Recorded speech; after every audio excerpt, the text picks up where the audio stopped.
troisième partie du roman, Pur égoïsme, qui est de la page 113 jusqu'à 140, si je ne suis pas con, 141. Au Royaume-Uni, les Greasy Spoons sont des gargotes, aussi appelées café des ouvriers, et souvent surnommés CAF dans le sud. Le café ouvrier typique sert majoritairement de la nourriture frite ou grillée, comme des œufs au plat, du bacon, du black pudding ou du bubble and squeak, des saucisses, des champignons et des frites. Ils sont souvent accompagnés de haricots blancs à la sauce tomate. Wikipédia. Ok, on parle de la gastronomie anglaise. Pas sûr que j'ai des trucs positifs à dire sur la gastronomie anglaise. J'aime beaucoup les fish and chips, mais c'est bien la seule chose que j'aime de la cuisine anglaise. Hein. Angleterre, 1974. Donc, si on suppose que c'est une biographie, donc, est née en 59, donc elle avait 15 ans. À 15 ans. J'avais pas besoin d'essayer de calculer, c'est déjà écrit. À 15 ans, je portais un chapeau de paille noir dont le bord était percé de trous carrés et j'écrivais sur des serviettes en papier dans la gargote près de l'arrêt de bus. J'avais une vague idée de la façon dont les écrivains étaient censés se comporter parce que j'avais lu des livres sur des poètes et des philosophes français qui buvaient des expressos dans des cafés pendant qu'ils écrivaient combien ils étaient malheureux. Il n'y avait pas beaucoup de cafés comme ça au Royaume-Uni à l'époque et certainement aucun à West Finchley.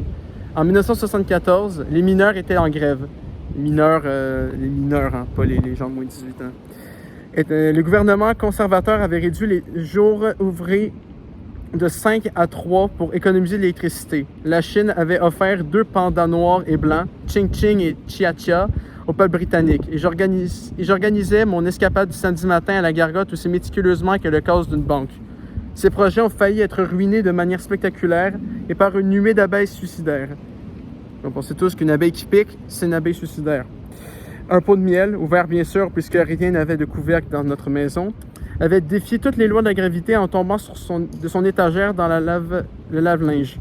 Non seulement le tambour en inox dégoulinait à présent de miel, mais il grouillait aussi d'abeilles en délire et rassasiées qui avaient quitté leur ruche de l'autre côté de la fenêtre pour s'engouffrer à leur tour dans le lave-linge.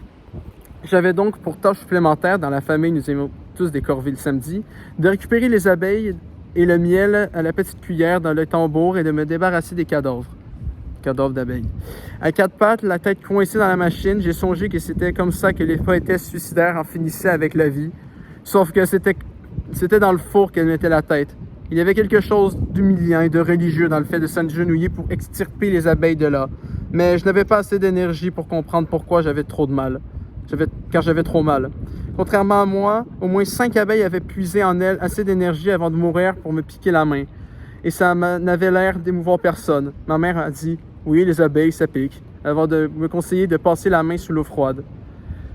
Comme après coup, elle a ajouté « En Russie, ils se frottent du venin d'abeilles sur les articulations arthritiques. » J'ai essayé de soudoyer mon petit frère Sam pour qu'il fasse le boulot à ma place, mais il était trop occupé à se faire une banane. Les abeilles ont plein d'yeux, a-t-il crié par-dessus le bourdonnement du sèche-cheveux de maman, environ 6 chacune. Lui et moi avions vu une émission à la télé avec un gros plan sur une abeille qui était apparemment une espèce clé de voûte mutualiste.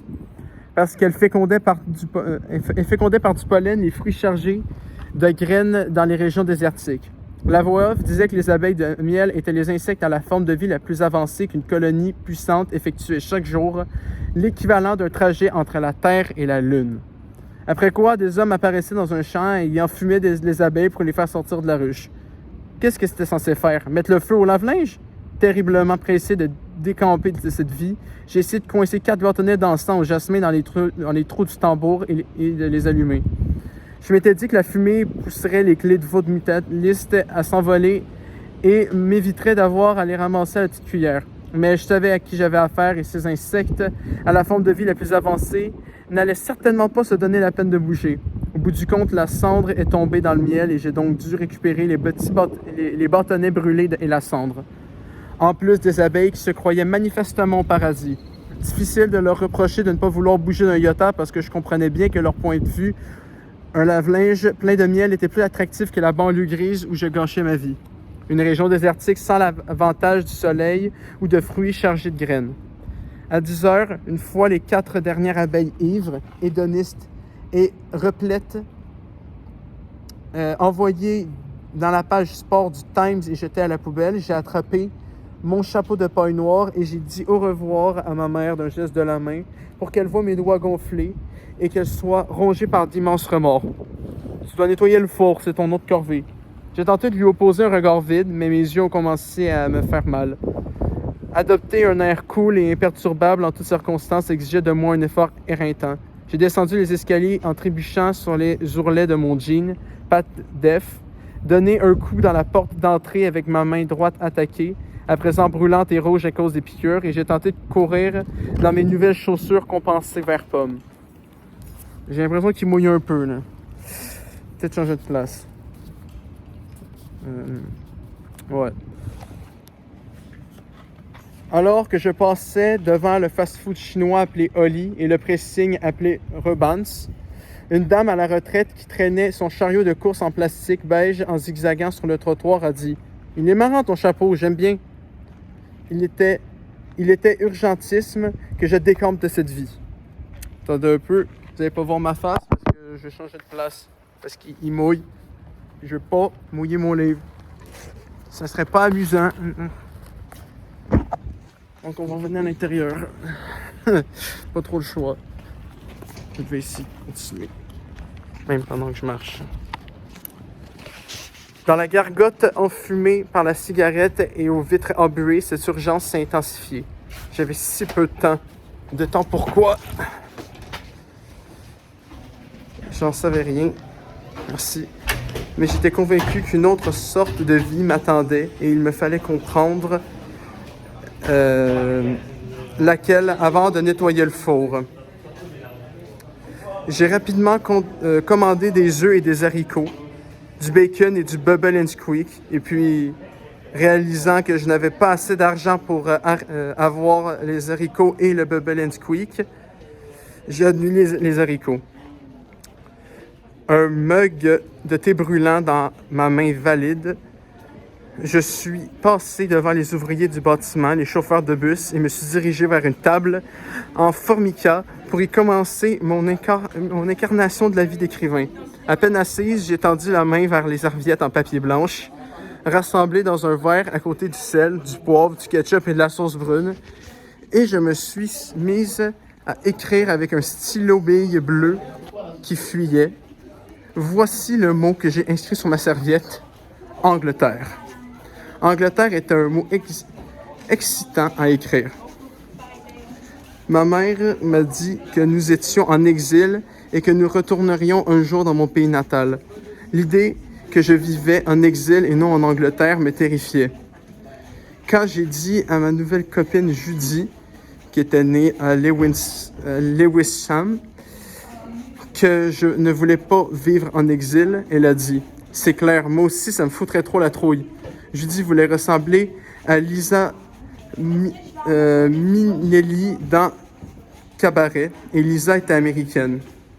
Le père de Judy était docker, et on ne faisait pas plus anglais que lui. Il était mort d'un cancer, quelque chose en lien avec l'amiante dans les cargos qu'il déchargeait. Mais Judy ne connaissait pas vraiment toute l'histoire. Les week-ends, je lui mettais du vernis vert pailleté sur les ongles pour la transformer en Lisa et qu'elle ne soit pas obligée d'être tout le temps Judy, dont le père était mort en Angleterre quand elle avait 12 ans. Je vais me placer quelque part.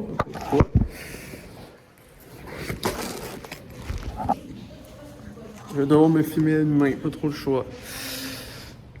Voilà. J'ai 12 ans. Oui, si vous entendez des gens parler, c'est normal, hein, je suis à l'intérieur maintenant, j'ai pas trop le choix. L'Angleterre m'échappait encore par certains côtés.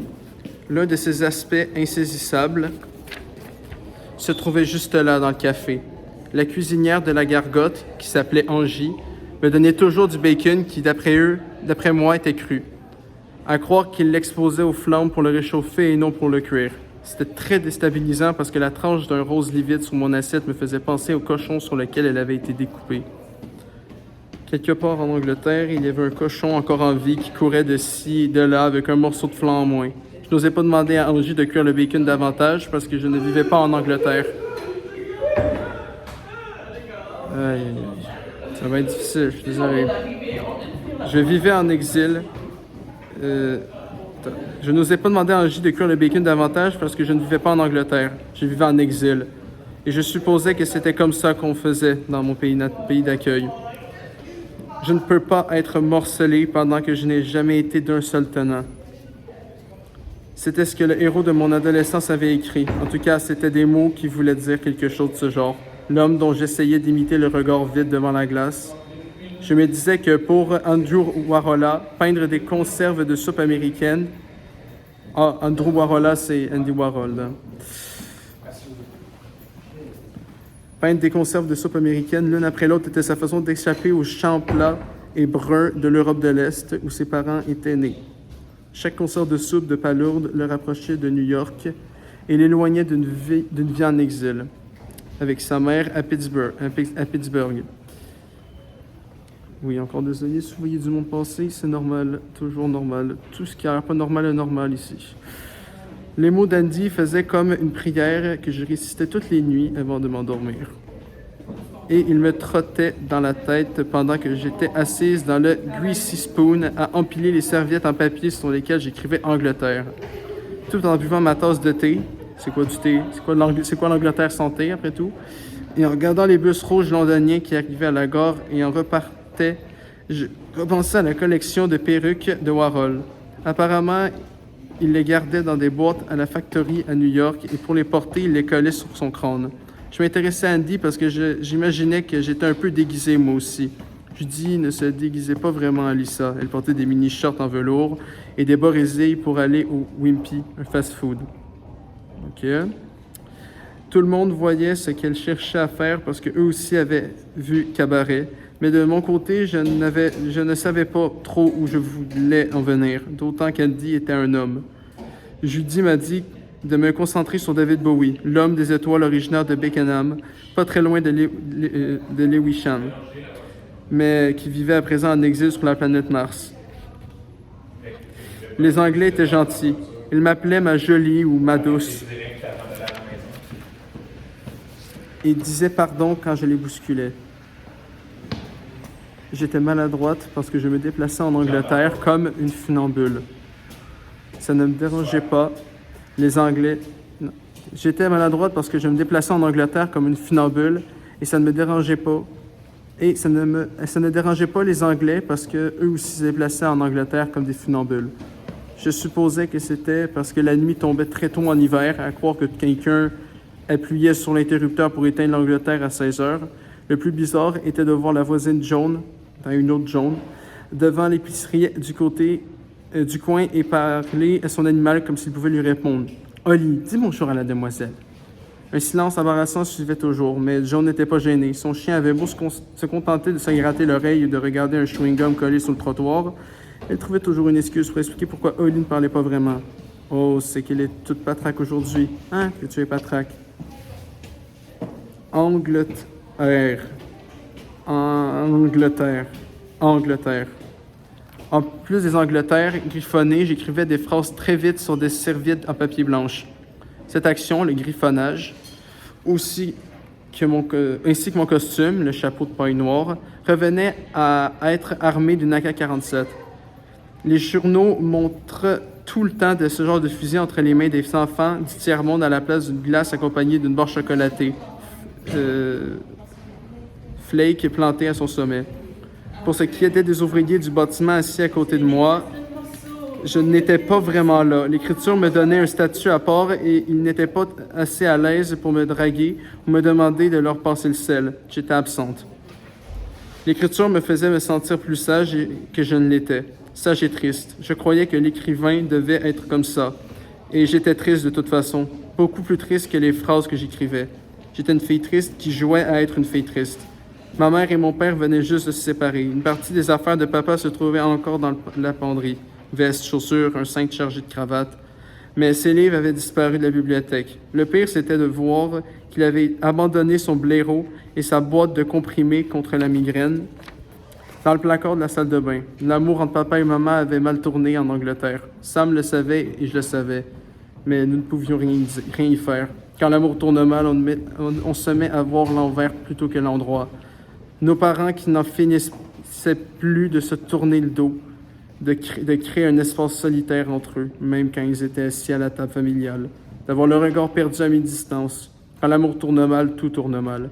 Assez mal pour que mon père frappe à la porte de ma chambre et m'annonce qu'il allait vivre ailleurs. Il portait son costume anglais et avait l'air usé, comme dans l'asphalte de la route dehors. Quand Angie m'a apporté son petit déjeuner à l'anglaise, il s'est planté trop près de moi pendant trop longtemps, faisant semblant de réarranger la bouteille de sauce brune. Je savais qu'il voulait me demander d'où je venais parce qu'elle voyait que je me montrais curieuse de choses qui lui paraissaient plutôt évidentes. Les bus rouges à l'étage, les hommes fumant des Players No. 6 après avoir englouti leur plâtré de haricots et de frites. Le fait que je demande de la sauce tomate pour du ketchup et que je dise robot pour les feux de circulation et que j'accentue davantage les syllabes de merci. Angie m'a donné une portion d'haricots malgré l'annulation de ma commande. La gentillesse des Anglais est incroyable. J'aimais mon nouveau pays. Je voulais lui appartenir et devenir aussi anglaise qu'Angie.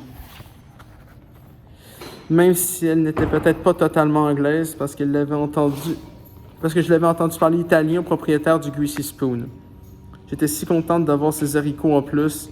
J'en ai transpercé un avec ma fourchette tout en griffonnant sur les serviettes. La perspective de rentrer à la maison où ne vivait plus papa était insupportable.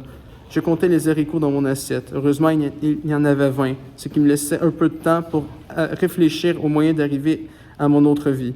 Les écrivains existentialistes, on en a parlé en littérature de ça, dont je pensais qu'ils me donneraient des indices. Je mélangeais toujours les lettres du nom de Jean-Paul Sartre et l'appelais souvent Jean-Paul Star, n'avait sûrement pas besoin de nettoyer des fours avec ces horribles tampons à récurer Brillo.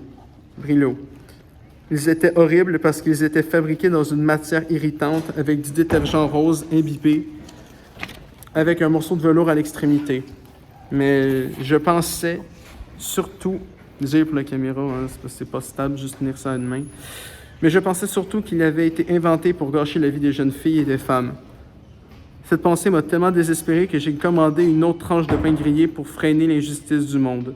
Jean-Paul Star était français. Andy Warhol était moitié tchèque, mais totalement américain. De même que Lisa Minnelli était, comme Angie, peut-être à moitié italienne, etc. J'ai mis par écrit une partie de cette etc. sur les serviettes avec mon stylo qui fuyait, ce qui a pris un bon moment. Quand j'ai levé les yeux, tous les chauffeurs du bus et les ouvriers du bâtiment étaient retournés au travail et Angie me demandait de payer pour le toast en plus. Je n'avais même pas remarqué qu'elle l'avait apporté et il me restait encore 15 haricots à finir. Pire que tout, elle observait avec effronterie les serviettes que je tenais dans ma main droite, tout couvert du mot Angleterre écrit au stylo bille. « Tu veux que je te les tienne? » Je ne voulais pas qu'Angie tienne mes serviettes parce qu'elles faisaient partie de ma vie secrète et elle serait mon premier roman, même si, en plus d'Angleterre, il y avait que quelques mots et expressions écrites au-dessus au stylo bille. Angie me regardait chercher les pièces dans mon porte-monnaie, accrochées à mes serviettes comme si quelque chose de terrible risquerait d'arriver en cas de séparation. Angie avait 3 dents complètement pourries, de la couleur de sachet fumant qu'elle récupérait dans la chaudière à thé avec une cuillère. C'est bizarre, une cuillère, c'est écrit C-U-I-L-L-E-R. Mais une cuillère, ça s'écrit C-U-I-L-L, accent grave R-E d'habitude, non? Qu'est-ce que tu t'es fait à la main? J'ai été piqué par des abeilles. Angie a plissé le nez de compassion et a articulé silencieusement un « Aïe !» Ma mère n'en avait pas fait autant. Elle était où, les abeilles? Dans le lave-linge. Ah. Cette fois, elle a roulé les yeux vers le plafond, taché de nicotine. Un pot de miel est tombé dans le lave-linge et les abeilles qui étaient dehors ont foncé dedans. « D'accord. » Elle a souri. Puis elle a posé la question dont je savais qu'elle lui brûlait les lèvres. Depuis le premier jour où j'ai mis les pieds dans le Greasy Spoon. Tu viens d'où? Maintenant que j'avais 15 ans, l'Afrique du Sud était cette partie de ma vie à laquelle j'essayais de ne pas penser. Chaque nouvelle journée en Angleterre était une chance de m'entraîner à être heureuse et d'apprendre à nager de mes nouveaux amis. Je me disais que si la mairie faisait remplir la piscine de thé, tous les Anglais iraient y piquer une tête avec joie. Ouais, ça c'est sûr, mais il la boirait sûrement. Il deviendrait rapidement champion de natation et gagnerait des médailles à gogo. Et donc, tu viens d'où? Angie a répété la question au cas où je ne l'aurais pas comprise la première fois. Je ne sais pas. On dirait que tu ne sais pas grand-chose, hein? J'ai décidé que le mieux était de me ranger à son avis. En quittant le Greasy Spoon avec mes serviettes estampillées d'Angleterre à la main, j'ai eu froid. Et je savais qu'à la maison, le chauffage central était en panne. 2 jours plus tôt, l'homme qui était venu le réparer avait dit « Je déclare cette chaudière officiellement hors service. La loi exige que vous en rachetiez une. » Puis il nous a adressé un clin d'œil, l'a rallumé et nous a dit de lui passer un coup de fil si Danger recommençait à faire des siennes. Ce qu'il a fait 2 heures après le départ du réparateur, à qui maman avait préparé un thé avec une tasse sur laquelle était écrit « Amandla ». Maman avait expliqué qu'Amandla est un terme zoulou qui signifie « pouvoir ». Le chauffagiste avait rétorqué « Alors sachez que votre chaudière pourrait bien en avoir besoin si elle veut fonctionner encore quelques années. » En arrivant au fast-food chinois appelé Oli, j'ai pressé la joue contre la vitrine et attendu que la vie change. Un grand sac de pousses de soja était appuyé contre le restaurant et une pancarte accrochée à la porte annonçait que l'établissement était fermé. Une jeune chinoise d'environ 15 ans a ouvert la porte et soulevé le sac de pousses de soja du trottoir. On n'ouvre pas dans 10 heures. On n'ouvre pas avant 10 heures, a-t-elle crié. J'ai observé son jean qui avait des pattes d'éléphant. Def, c'est d'éléphant. Faite maison avec du tissu. Son t-shirt I Love NY lui arrivait jusqu'au-dessus du nombril et elle portait des chaussures à talons blanches. Elle a regardé mon chapeau en paille noire puis a baissé les yeux vers mes semelles qu'on pensait vert pomme, dont j'étais si fier et qui, pensais-je, m'aiderait à m'enfuir de Finchley, même si, pour l'instant, elle ne faisait que changer ma hauteur de vue. Ça va mieux. Une voix de femme appelait l'adolescente et lui hurlait des ordures. Comme moi, elle avait des corvées à effectuer. Quand je suis arrivé à la maison West Finchley, j'étais au comble du désespoir. Justement, ce qu'on parle en film au désespoir. T'inquiète, tout le monde lit. Comment ai-je bien pu fuir ma vie en exil? Je voulais être en exil de l'exil. Pour ne rien arranger, Sam était allongé sur le canapé du salon et tapait dans un tambour coincé entre ses genoux. Quand il m'a vu, il s'est arrêté pendant 3 secondes pour dire des choses profondes. Tu sais que les pattes de poulet sont aussi appelées baguettes de tambour? Ah ouais? C'est un grand malade. J'ai éclaté de rire à mon tour. Puis il m'a dit de la fermer parce que notre jeune homme au père était dans la pièce d'à côté et de mauvaise humeur. 2 mois après que papa eut quitté notre première vraie maison anglaise à West Finchley, notre mère a déclaré qu'elle allait nous trouver une personne au père pour garder la forteresse pendant qu'elle serait au travail. Sam et moi avons imaginé une jolie femme à queue de cheval blonde venant de Suède. C'est très précis. Même si elle était rousse et qu'elle venait d'Islande, ça marche pas. Au lieu de quoi, notre jeune homme au père s'est présenté chez nous chargé d'un énorme livre intitulé « 6e session plénière du 6e comité central du Parti communiste chinois 1938 ».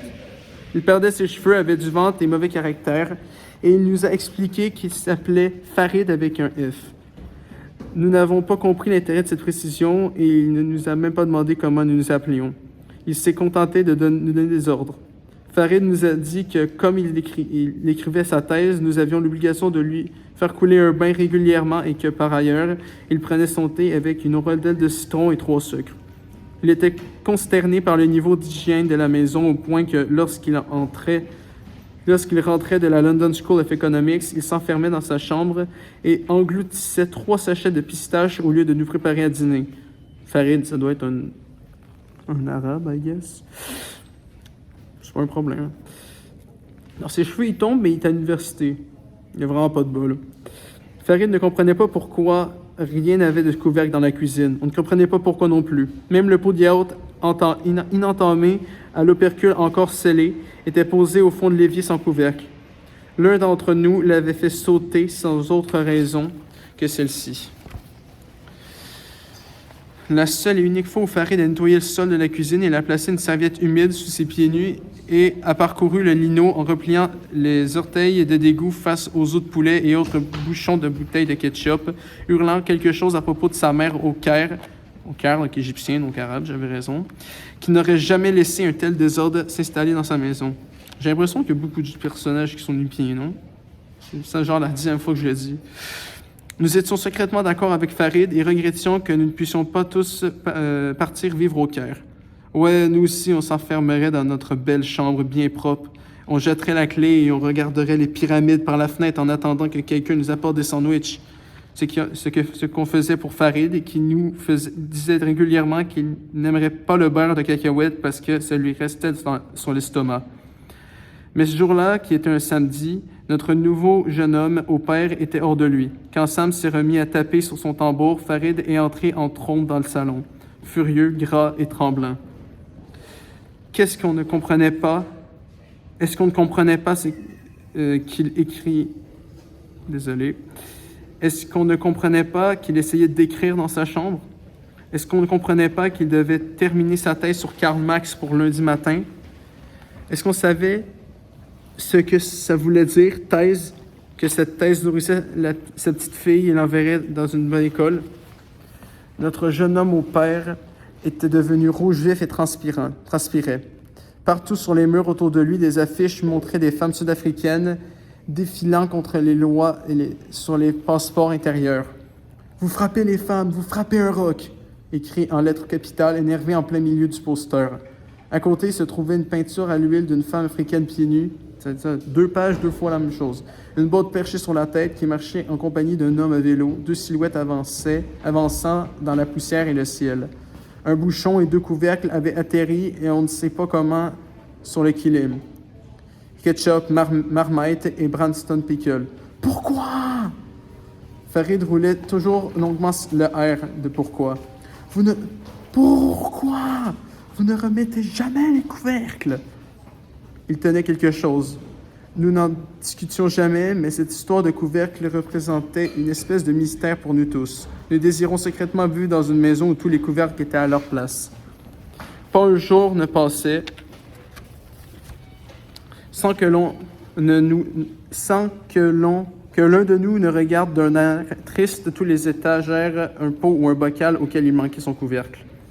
On ne disait pas aux autres de remettre le couvercle parce que nous pressentions de ne pas en être nous-mêmes capables. Il se pouvait que l'absence du couvercle ait débuté avec le départ de papa. Mais nous n'étions pas sûrs et de toute façon, nous ne voulions pas y penser. Pendant que Sam frappait sur son tambour comme un beau diable, ses yeux brillaient fixés sur le mur, face au canapé. J'ai demandé à Farid s'il savait où était notre mère. Farid savait toujours où se trouvait maman parce qu'elle était son gagne-pain. À vrai dire, elle se montrait si gentille avec Farid que nous commencions à avoir une dent contre lui. Notre pauvre mère est partie faire des courses. C'est moi qui ai Farid. Les courses, les courses, les courses, a psalmodié Sam en riant et sans cesser de tambouriner. Farid s'est jeté sur lui et lui a arraché l'instrument. Puis il a attrapé les baguettes en bambou et s'est mis à frapper Sam sur les jambes. Putain, mais pourquoi il y a tout le temps des gens qui frappent d'autres gens? C'est pas gentil de frapper, hein? À part peut-être sur un drum. Et même à là, regardez Whiplash. Ça amène pas toujours à des bonnes choses, frapper beaucoup trop sur un putain de drum. Au-dessus de sa tête, une affiche pour la paix dans le monde montrait 3 enfants jouant joyeusement dans un champ avec un ballon, un yo-yo et une raquette de badminton. Farid était hors de contrôle. Il fléchissait ses gros genoux pour pouvoir cogner plus fort. Parfois, il ratait Sam et tapait dans le mur à la place. « Vous ne comprenez donc pas ce que ça veut dire que d'être un étranger dans votre pays? » Que Farid dise ça a déclenché chez moi un rire hystérique au milieu des hurlements de Sam. « Pourquoi? Vous ne comprenez pas que je ne suis pas de votre pays? » Le premier bouton de sa chemise a sauté et la transpiration lui coulait sur les joues. « Je n'ai même pas de chaussures qui aillent dans cet endroit humide et froid. » C'était ce qui s'était passé pour nous aussi. À notre arrivée en Angleterre, nous n'avions jamais les bons vêtements. En janvier, nous portions des duffel coats et des tongs. Février était le mois des bottes de pluie et des robes à pois sans manches. Juin, qui était censé marquer le début de l'été, était le mois où on avait fini par tout comprendre et enfiler vêtements. Thermolactyle, bottes, gants et gros bonnets en laine. Ça me plaisait que Farid ait parlé de notre pays. Oui, je me suis dit, je suis anglaise. Aussi anglaise qu'on puisse l'être. Pendant que Farid s'acharnait à vouloir battre mon frère, j'ai regardé les rideaux que mon père avait cousus au point de feston un soir après le travail. Il les avait confectionnés une semaine avant de quitter la domicile familiale. Sam et moi, nous étions postés de chaque côté de lui, penchés pour voir ses gros doigts manier la toute petite aiguille argentée. Quand Sam avait fait un nœud de fil de coton, il l'avait rendu à papa, qui avait dit « Je crois que nous allions de nouveau apprendre à nous connaître. Vous ne croyez pas? » Farid n'avait rien à voir avec notre papa. Déjà, si notre père était resté vivre chez nous, il aurait dit « Ne torturez pas le four, faites glisser doucement le tampon et récupérez sur la surface. » Pourquoi, disait-il sans cesse, ne torturez pas la bouilloire, ne torturez pas l'interrupteur, ne torturez pas les glaçons. Mon père avait une relation très intime aux objets tels que les bouilloires, les poignées de porte et les clés. D'après lui, il fallait les comprendre, ne jamais les tyranniser ni les torturer. Remplir une bouilloire par le bec verseur revenait à humilier la bouilloire. Son père est objectophile, super. Appuyer sur une poignée trop fort revenait à lui casser la gueule. Il ne tolérait pas ce qu'il appelait la brutalité envers les objets inanimés. Pendant que Farid et mon frère roulaient par terre et se donnaient des coups, j'entendais des gens tondre leur pelouse et laver leur voiture, deux des activités qui occupaient les Anglais le samedi. Et notre voisine jaune qui criait à son chien « Oli, Oli, Oli, rentre à la maison, il est l'heure de manger !» Farid avait plus ou moins réussi à se relever et dévisageait Sam. « Somme », dit-il avec un accent. Farid semblait vouloir ajouter quelque chose, mais les mots ne sortaient pas, toujours en train de dévisager mon frère. Il a fini par demander où se trouvait notre père. Pourquoi est-ce qu'il ne vivait pas avec nous au domicile familial? Papa et maman se sont séparés. Farid a secoué la tête perplexe. Pour la première fois depuis qu'il s'était présenté chez nous, il m'est venu à l'esprit qu'il pouvait être gentil. Il a même commencé à ramasser les couvercles par terre. Quand maman est rentrée avec les courses, elle a dit « Tout est très calme. Comme c'est agréable de rentrer et de trouver des enfants qui ne se battent pas pour changer. » Elle a sorti une bouteille d'aspi spumante de sacs de course et l'a rangé dans le frigo avec 6 pots de yogourt à la noisette. Bien, ai-je pensé. Je prendrai le vin pétillant quand il sera froid et m'enfuirai au parc avec. Puis je viderai la bouteille et me jetterai sous les roues d'une voiture, abandonnant mes serviettes avec Angleterre écrit au stylo B à mes biographes. Ils débarqueront en masse à Finchley pour voir où je vivais et une plaque bleue sera clouée sur les briques et le mortier de notre première maison anglaise. Comme d'habitude, mon frère s'est chargé d'interrompre mes pensées et de faire du grabuge. « Farid m'a frappé et s'est plaint ça, ma maman. »« C'est vrai, Farid? »« Oui, » a confessé Farid d'une voix pathétique et docile. Il tapit dans le tambour pendant que je traduisais l'essai de Marx sur le salariat écrit pour le Club des ouvriers allemands de Bruxelles. On sait, c'est Bruxelles. Hein? On se rappelle mes 2 premières vidéos. Farid, a dit maman gravement, ne frappez plus jamais mes enfants, je vous mets dehors. Notre jeune homme au père a souri. Pour la première fois depuis son arrivée, il avait l'air heureux.